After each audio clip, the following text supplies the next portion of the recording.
Welcome to Discover Indie Film.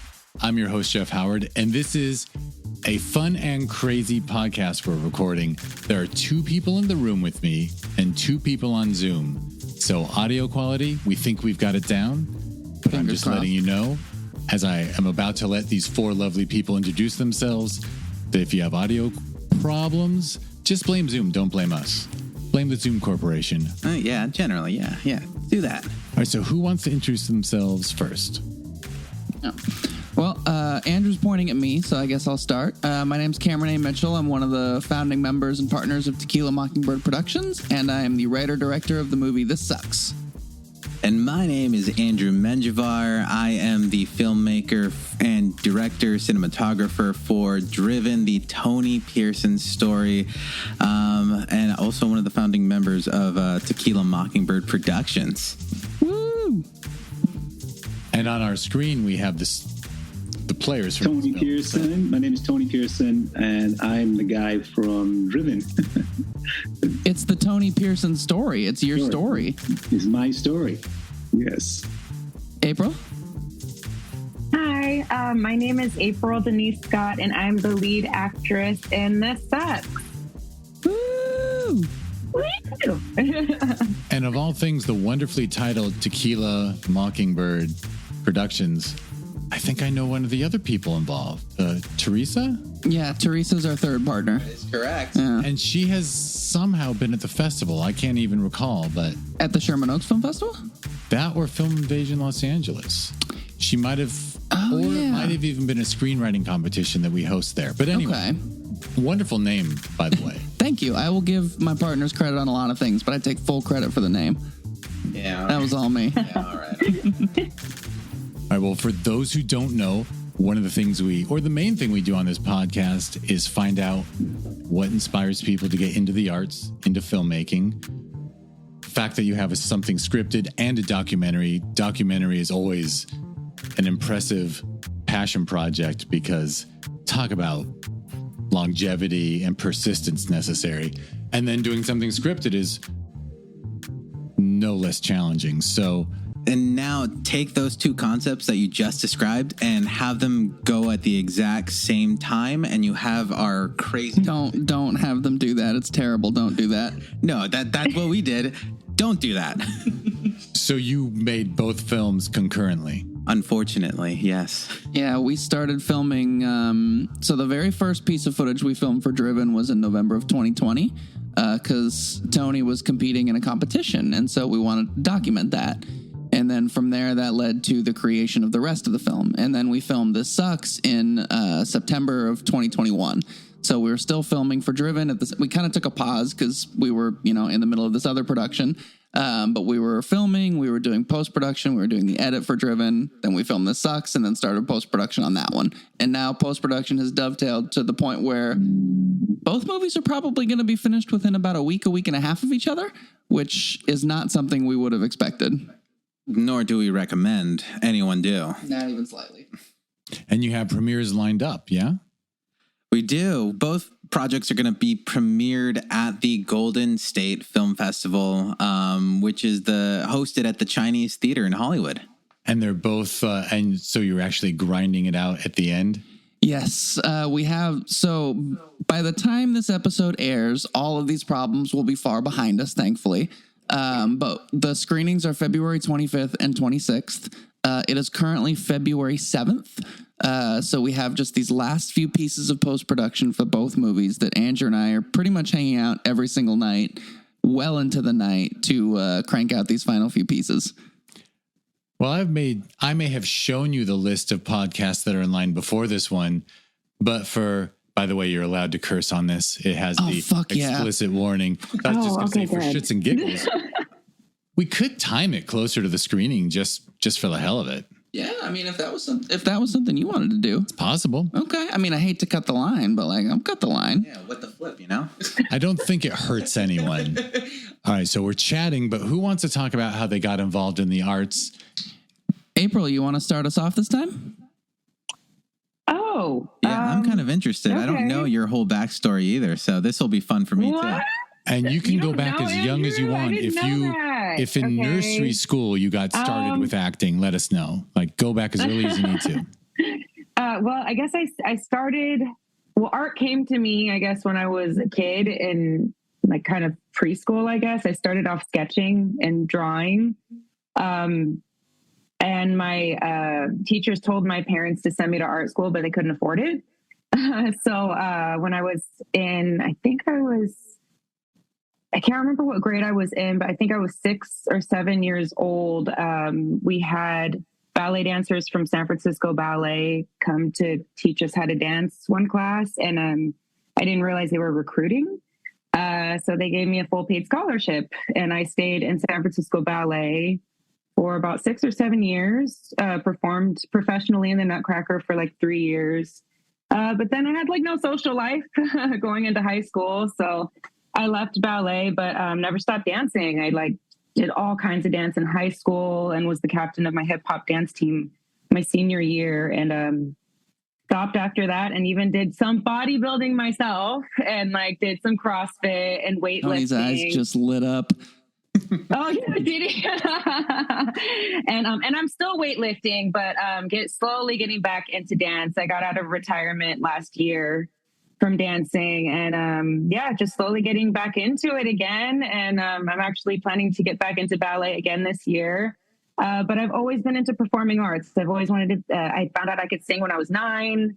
I've always wanted to perform, but my parents were like, "No, you're going to be a doctor. You're going to be a lawyer. There's no money in that." And I tried to follow their path, but after 6 years of being in the medical field, I was like, "No, I can't give up my dreams." So decided to train in acting because I knew I wanted to act, but didn't know how to really. So trained hardcore for 3 or 4 years before really putting my feet out there. And then as soon as I do, hey, Cameron, feature film, April. This sucks, So it was a really, really, really good first experience. I have to immediately respond that I've met many people who grew up doing ballet and then moved into other arts. And it really is always a running joke that's so accurate that after ballet, nothing is tough. Like, I know people have done, improv programs that are super competitive, and they're like, and I just joke like, so was it less competitive than ballet? And they're like, oh, of course, the fellow ballerinas were awful to me. That is so crazy that you're so smart. You're very smart, because I always have to educate people on that. Because I did modeling for about a decade, and people say, oh, that's a very competitive industry. And I say, it's nothing compared to ballet. Nothing at all. It's a very, very tough industry because you're competing with people in that small little school. And there's only one person that can get that spot in that show, the lead spot. So it's very competitive. It is. Well, you still do some modeling, right? Don't you? I do. But, but I'm an actress. I love acting.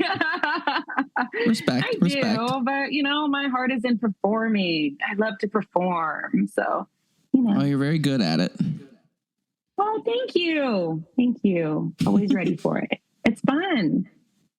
And did you know you had a former ballerina when you were directing This Sucks? No. So actually, April getting involved with the project was kind of a total fluke.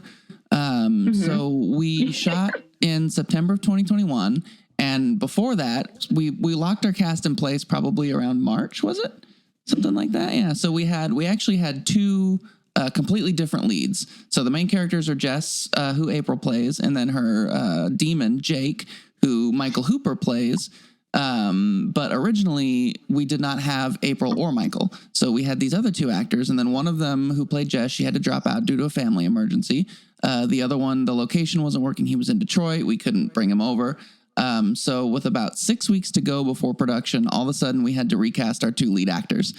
And we locked on to Michael Hooper pretty quick. He was really funny. He had a great audition. He did some good chemistry reads for us. So we brought him on board. And then he came over to my apartment to film. So he plays this demon character for most of the film. And he's in this very heavy SFX makeup. The process takes about 4 hours. He's got makeup. He's got paint. He's got a wig, horns, costuming, legs, everything. And so Michael came over to my apartment to do a demon makeup test. And while he was there, I was kind of keeping him apprised of the situation. I said, okay, so we don't quite have our Jess yet. We got a few people who are pretty close, but no one's quite right yet. And he said, well, what about my friend April? And I said, well, who's your friend April? And the two of you were going to Beverly Hills Playhouse together, the acting school. And Yep. Michael said, she's really great. I think she'd be a good fit for the part. And I said, yeah, send me her info. And I think I reached out to you during that makeup test. I think I sent you that initial email, and April reached out pretty quick back, and she said, yeah, no, I'd love to do a self-tape. And her self-tape was amazing. And so we brought you in for a chemistry read with Michael. And I think we had 4 actresses doing those chemistry reads. And April was the last of the day. And the two of them together were just magical. Like, they brought out April brought out something in Michael that we hadn't seen before during all of this lengthy auditioning process. And Michael brought out something in April too that we hadn't seen from her initial tape. And so after you left, Michael left, me and Andrew and whoever else was on that call, we just kind of sat there for a minute. And it's like, it's April, right? And it's like, yeah, no, it's obviously April. And so I reached out to you, I think again later that day. And I was like, hey, April, you're in our movie. Congratulations. Come over now to do the makeup test. And she was like, all right, let's do it. But it couldn't have worked out better. The 4 of them, the 4 leads, April, Michael, and then Emily Fletcher and Eric Flores, who play April's character's roommates. They're so good. They're so funny. I've seen this movie 50 billion times at this point through the editing process, and they still make me laugh throughout, which I feel like is a pretty good sign that they're doing something right. Excellent. Of all things, I've got to mention that after 8 years of running film festivals, I have noticed the Beverly Playhouse comes up all the time with wonderful actors. Beverly Playhouse has such a good program. And they have their own little film festival where people shoot. So I think it gets people on camera much quicker than other acting programs around. So bravo. Good move. Good move. Thank you, April. Thank you. All right, well, I feel like we got to be fair. Oh, here we go. I just wanted to mention a really funny story. When we were doing kind of a script read over Zoom, to see just how the chemistry fit between all of the characters, between April, especially April being like one of the last members to come into the whole cast, just to see, how everyone kind of worked together. There's a scene where they're all kind of playing drunk. They just had a whole party, and it just felt like the most natural scene. It felt like they were friends for the longest time. It was a magical moment. Wonderful. I'm actually kind of excited because this is the first time April and Tony have been in the same, room together, but you're both so fitness focused. I see, April, I see you posting stuff all the time at the gym, and Tony, obviously. So I feel like you two would get along really well because of that interest in pretty intense fitness regimen.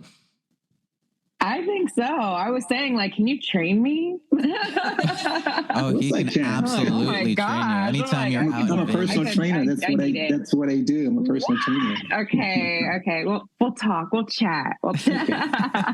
It is pretty wild that your documentary and your scripted comedy have these kinds of things in common. Completely unintentional. Mm-hmm. I took that as a challenge. I was like, I don't have a plan B. I really can't. I don't think I will be happy doing anything else. So I guess I'll just fucking do this then. I mean, I had the very same experience where it's just if you have to really, really, really love film, the process of doing it. Otherwise, just you're going to give up. You are absolutely going to give up. This is not something that you can just dive into. It looks fun, but you got to have the passion for it. If you are going to give up at the first sight of it getting really, really hard. One last time. Everyone say your full names one last time. This is Andrew Menjivar, director for Driven, the Tony Pearson story. And this is Cameron A. Mitchell, writer-director for This Sucks. April and Tony. Oh, this is April Denise Scott, lead actress in This Sucks. This is Tony Pearson, author, Driven.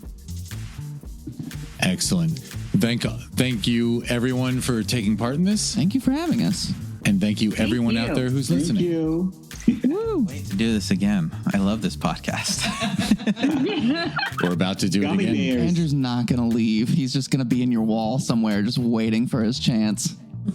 Oh, Andrew and I are going to talk. Oh.